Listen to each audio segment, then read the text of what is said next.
چی گویرا ارجنٹینا کا انقلابی لیڈر تھا۔ وہ 14 جون 1928 کو ارجنٹائن میں پیدا ہوا۔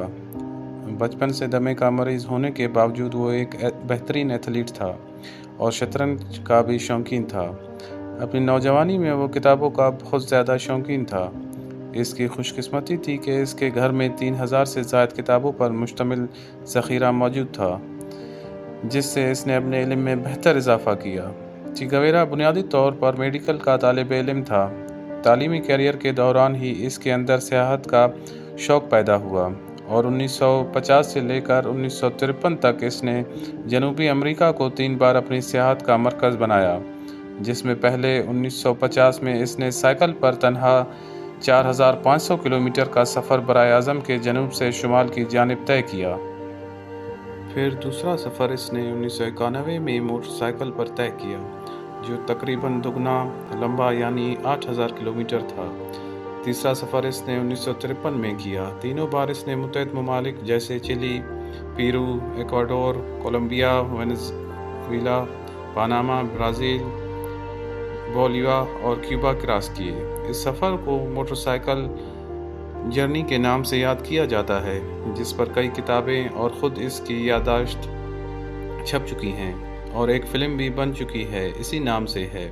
اس سفر کے دوران چے کے مشاہدے میں جہاں بے پناہ اضافہ ہوا، وہیں جب وہ دیہاتوں اور چھوٹے چھوٹے شہروں اور قصبوں سے گزرا تو وہاں کے رہنے والے باشندوں کی حالت راز، غربت اور بھوک اور بیماریوں سے اس کی آنکھیں کھول دیں اور غریبوں کے لیے بہت احساس رکھتا تھا، اور اس مشاہدے سے اس نتیجے پر پہنچا کہ تقریباً تمام جنوبی امریکہ اور اس وقت کٹ پتلی حکمرانوں کے زیر تسلط ہے اور ان کی آڑ میں سرمایہ داری نظام جہاں جڑ پکڑ رہا ہے، جس کے پیچھے کوئی اور نہیں بلکہ امریکہ بہادر خود ہے۔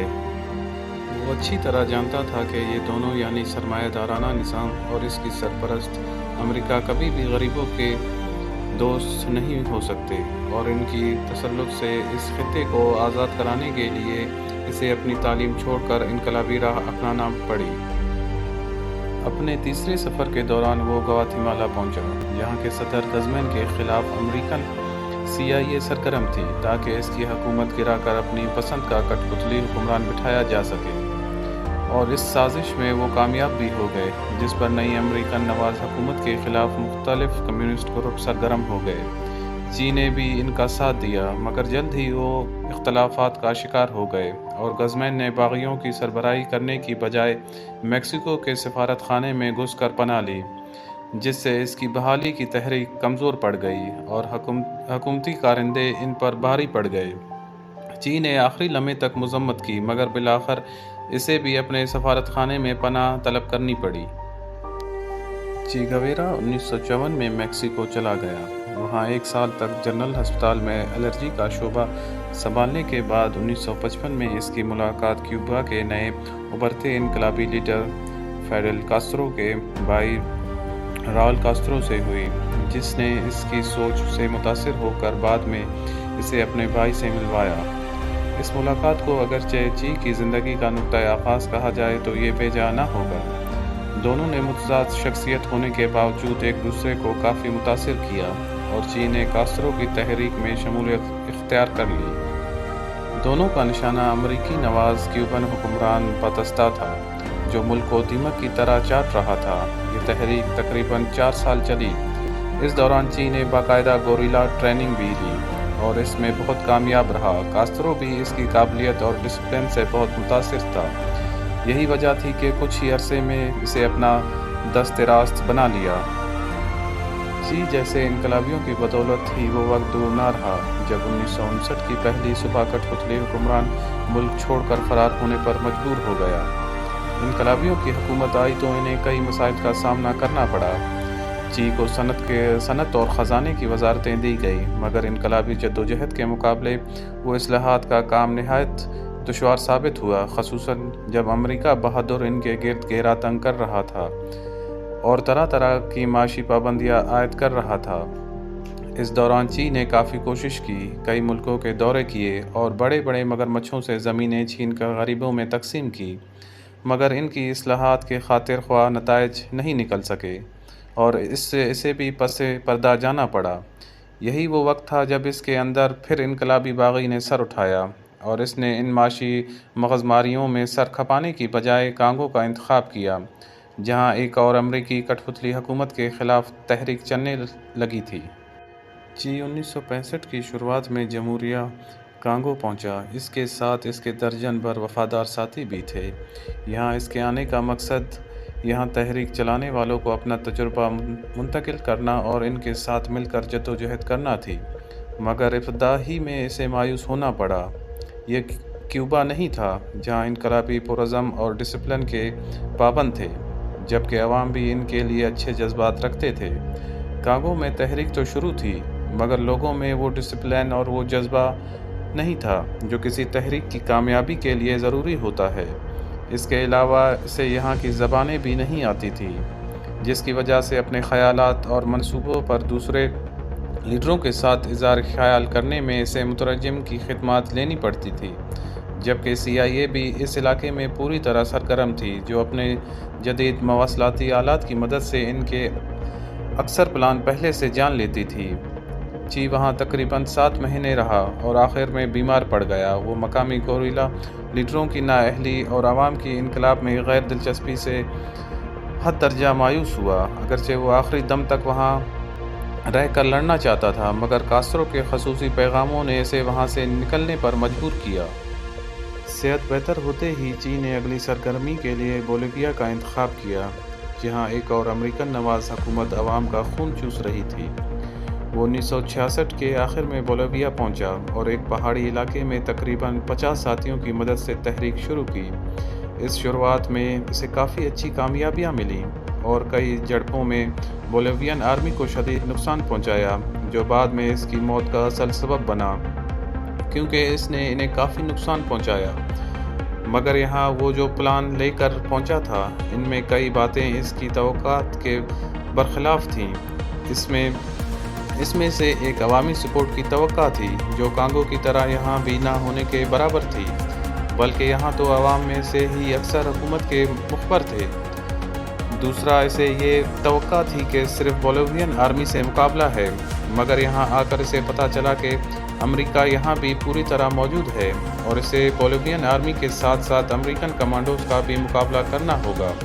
اس کے علاوہ سب سے بڑا دھچکا اسے یہ پہنچا کہ کیوبا کے ساتھ اس کا ریڈیو رابطہ منقطع ہو گیا اور یوں مزید سپورٹ کی توقع بھی نہ رہی۔ 7 اکتوبر 1967 کی صبح ایک مقامی مخبر نے قریبی فوجی اڈے پر چی اور اس کے ساتھیوں کے ٹھکانے کی اطلاع دی، جس پر فوج حرکت میں آ گئی۔ امریکن CIA جو کانگو سے اس کے پیچھے ہاتھ دھو کر پڑی تھی، اس آپریشن میں بولیوین افواج کی بھرپور مدد کر رہی تھی۔ پھر پلان بنا کر چی اور اس کے ساتھیوں کے گرد پہاڑوں میں گھیرا تنگ کیا گیا۔ تقریباً 1800 فوجیوں نے اس مشن میں حصہ لیا۔ CIA انہیں گائیڈ کر رہی تھی۔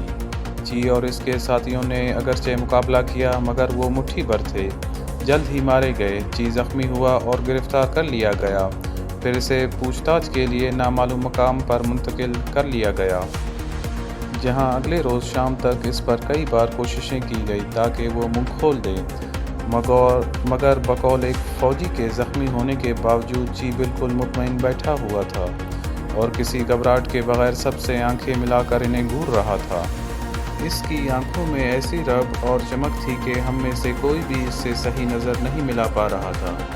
آفیسر آ جا رہے تھے اور اس سے پوچھ تاچھ کر رہے تھے، مگر وہ کسی سوال کا جواب نہیں دے رہا تھا۔ البتہ اس نے اپنے لیے تمباکو ضرور طلب کیا، جو میں نے اسے فراہم کیا۔ اس پر وہ کافی خوش ہوا اور میرا شکریہ بھی ادا کیا۔ پھر جب 2 دن تک اس پر مغزماری کرنے سے بھی کچھ حاصل نہ ہوا تو اس کی رپورٹ صدر کو دے دی گئی، جس سے کسی ممکنہ پریشر سے بچنے کے لیے اس کی فوری موت کا حکم صادر کر دیا۔ CIA چاہ رہی تھی کہ اسے پاناما منتقل کیا جائے تاکہ وہاں ان کی اسپیشل ٹیم اس سے مزید تفتیش کرے، مگر صدر کو ڈر تھا اگر وہ فرار ہو گیا تو شاید پھر ہاتھ نہ آئے، اس کی حکومت پھر خطرے میں پڑ سکتی ہے، لہٰذا اس نے حکم برقرار رکھا۔ آرڈر کی تکمیل کی گئی اور اسی شام اسے ایک شرابی جلاد کے حوالے کیا گیا جو جنگ میں اپنے 3 ساتھی کھو چکا تھا اور چی کو ان کی موت کا ذمہ دار سمجھ رہا تھا۔ جب وہ چی کے سامنے پہنچا تو چی نے اسے اکسایا۔ وہ ایک آسان موت کی توقع کر رہا تھا، مگر شرابی جلاد نے پلان کے مطابق آڑی ترچھی 9 گولیاں برسائیں اور اسے بڑی اذیتناک موت سے دوچار کیا۔ ان کا منصوبہ یہ تھا کہ چی کو واپس اسی مقام پر پھینک کر بعد میں اعلان کیا جائے کہ وہ مقابلے میں مارا گیا، تاکہ اس طرح ٹرائل نہ کرنے کے الزام سے بچا جا سکے۔ چی گویرا کو مرے کئی دہائیاں گزر چکی ہیں، مگر وہ ابھی تک لوگوں کے دلوں میں اپنے اصول، قابلیت، سرمایہ دارانہ نظام کے خلاف بغاوت اور انقلابی سوچ کی وجہ سے گھر کیے ہوئے ہیں۔ اس کی مشہور تصویر جو 1960 میں کھینچی گئی ہے، غالباً دنیا میں سب سے زیادہ پرنٹ ہونے والی تصویر ہے، جو تقریباً ہر جگہ دکھائی دیتی ہے، خصوصاً ان ممالک میں جہاں انقلابی تحریکیں چل رہی ہیں۔ ایک غلط فہمی جو اس سلسلے میں پیدا ہوتی ہے، جو یہ کہ چی ہر باغی کا ہیرو ہے، جیسا کہ پچھلے برسوں جنوبی سوڈان میں دیکھا گیا تھا، جہاں علیحدگی پسند اس کی تصاویر کے ساتھ نظر آتے تھے۔ یہ بات قابل غور ہے کہ علیحدگی پسند ملک کا بٹوارا کرتے ہیں اور انقلابی اپنے ملک سے نااہل حکمران کو ہٹانے کی تحریک چلاتے ہیں، اور چی کی زندگی کا محور یہی تحریکیں رہی ہیں۔ اس کی شخصیت آج بھی کیوبا میں ایک نیشنل ہیرو کی طرح ہی ہے، اگرچہ وہ وہاں کا باشندہ نہیں، اور اپنے ملک ارجنٹائن میں وہ بھی کسی ہیرو کی طرح پڑھایا اور یاد کیا جاتا ہے۔